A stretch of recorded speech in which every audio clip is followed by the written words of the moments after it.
Sosok pelajar penjual es teh baru laku Rp30.000 langsung dipalak preman.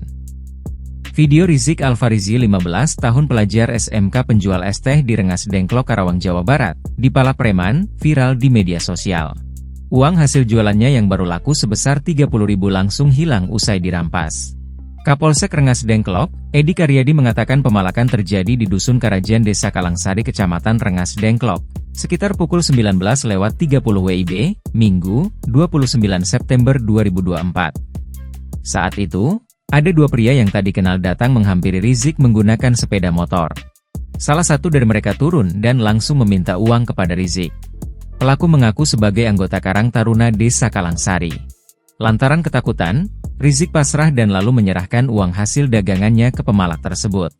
Pelaku datang meminta uang, waktu minta uang pelaku juga mengatasnamakan Karang Taruna, karena takut jadi dikasih uang yang dia minta sebesar Rp30.000, ujar Edi, Kamis, 10 Oktober 2024. Dari keterangan sementara, pelaku bukanlah anggota Karang Taruna. Warga Dusun Karajan Desa Kalangsari, Kecamatan Rengas Dengklok pun tidak ada yang mengenali kedua pelaku. Meski begitu, polisi sedang memburu pelaku untuk mencegah kejadian serupa terulang. Kita akan berupaya terus mencari pelaku yang melakukan pemerasan, apalagi dengan modus mengatasnamakan Karang Taruna. Jangan sampai pelaku melakukan hal yang sama pada pedagang atau warga yang lain sehingga mengganggu keamanan dan ketertiban di wilayah Rengas Dengklok, kata Edi.